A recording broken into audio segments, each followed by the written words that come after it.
Hello guys! Hello! This is for Aquarius. Aquarius, welcome dito sa aking channel. Kapalaran 888, welcome guys. Alamin natin kung anong messages, vibration, gabay, energy para sa inyong lahat. So, this is general weekly tarot reading.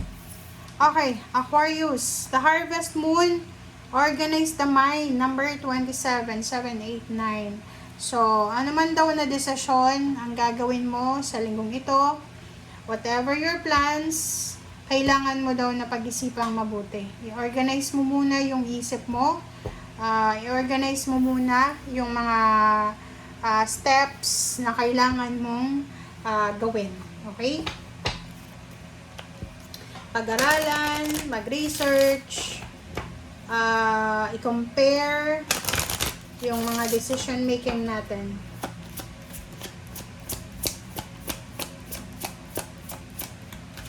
Number 27. Okay. Okay, self-love. Sabi ng Barasio dito, Aquarius, na importante daw sa linggong ito na unahin mo ang sarili mo. Self-love, self-protection. Number 24 is 6, balance. So, importante, Aquarius, na magpahinga. Importante na unahin yung kapakanan mo. Importante na mahalin mo daw yung sarili mo. Okay.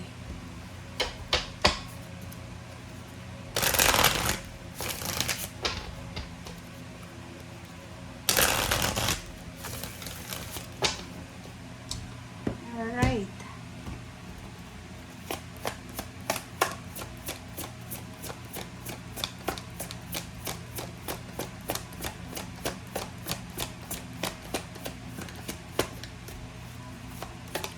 Aquarius. Okay. Sacral chakra. Number 2, balance. Kailangan mo talaga ng balance. This is number 6, number 2, 8. Sinasabi ng bara sa atin na iwasan natin yung sobrang excitement. Iwasan na. Kasi pag excited tayo, nakakagawa tayo ng desisyon na hindi natin pinag-iisipan. Bawasan natin yung sobrang excitement natin. And number 2, balance.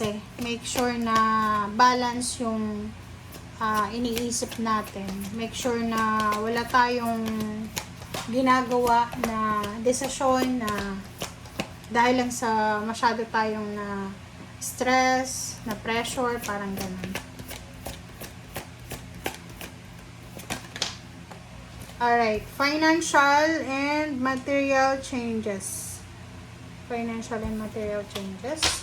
So, dito sinasabi ng baraha, this is number 5.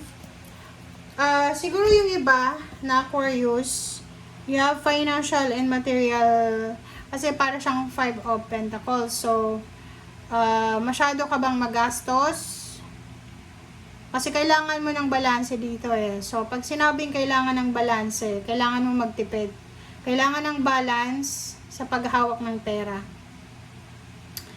Organize the mind. Balance. Magtipid. Ayusin yung expenses. Mahalin yung sarili. Ano yung ibig sabihin yan? Sinasabi ng bara sa'yo dito, Aquarius, na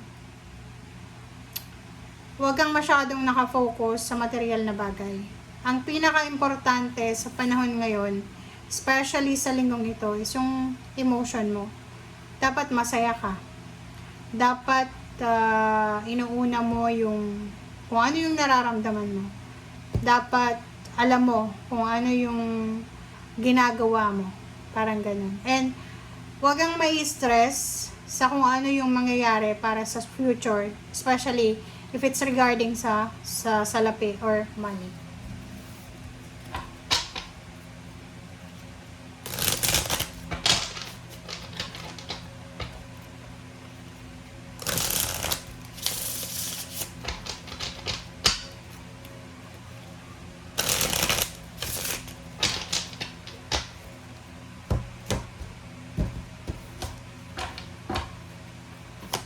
Okay, first card natin is King of Swords, Ace of Pentacles, Judgment, and Five of Wands.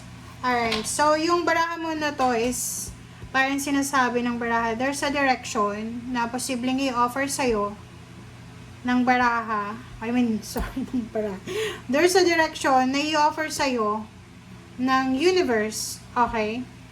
Na pwede mong pagkukunan ng salapi. So, like for example, kung may problema ka sa pera, by the end of the week, going to the 3rd week of April, posibleng may tuturo sa'yo ang universe na, uy, eto yung pwede mong gawin. Eto yung pwedeng makatulong sa'yo. Na you need to decide as soon as possible. But, after mo makapag-decide, dun ka mamroblema. Kasi, posibleng medyo ang daming kompetisyon. Ang makaka-resonate dito is yung mga nag-a-apply ng trabaho. Like for example, nag-check ka ng social media accounts mo, nakikita mo na maraming nag-a-apply dito sa company na to. Ito yung in ngayon, like for example, yung virtual assistant, okay? Famous siya. Hype na hype siya sa ngayon. So, akala natin mabilis lang makapasok sa ganyang klase ng trabaho na kasi sinasabi ng iba, mag-training ka lang, ganyan ganito.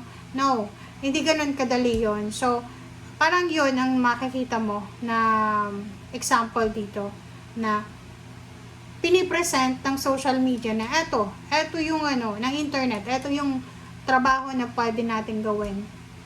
But, once na pinasok mo yan, makikita mo na ang daming kompetisyon. Makikita mo na hindi lang yung training ang kailangan mo dyan eh. Kailangan ipakita mo yung skills mo. Skills yan eh, kasi ibebenta mo yung sarili mo eh, sa kliyente. 'Di ba? So, dito sa barahang to, nakikita ko na marami kang choices and options para kumita ng pera, pero medyo competitive yung choices na yan. Ang daming may gusto niyan. Kasi uso eh. 'Di ba? Siya yung trend. Siya yung uso ngayon. Okay, love life. Aquarius, nakikita ko sa'yo dito na if busy ka sa trabaho, maging aware ka na may love life ka. Kung may love life ka. Kung may asawa ka, yun yung sinasabi ng baraha, make sure na you balance your personal life and your practical life. Oh, 'di ba? So, sabi ng Page of Swords dito tsaka Ace of Pentacles. Wag tayong masyadong magpadala sa kung ano yung trend na sinasabi ng internet ngayon. Kasi baka may stress ka. And ilagay mo sa isip mo na walang mabilis na trabaho, walang mabilis na paraan para kumita ng pera. Isang desisyon daw ang kailangan mong gawin. And ang desisyon na yan is kailangan wag mong i-pressure yung sarili mo. Sinasabi ng barahan na magdesisyon ka para sa kaligayahan mo. Kumbaga, wag mong gagawin yan, it's because yan yung uso. Wag mong gagawin yan kasi yan yung ginagawa ng lahat ng tao ngayon. Sabi ng baraha sa'yo, yung decision making mo ay nakadepende sa kung ano yung kaligayahan mo. Yung decision making mo sa ngayon, nakadepende kung magmamatter ba yan sa'yo 5 years from now, magiging masaya ka ba, makakatulog ka ba ng maayos, magiging relax ka ba, or may stress ka. So, sabi ng baraha sa'yo, mag-iingat tayo sa mga decision making natin.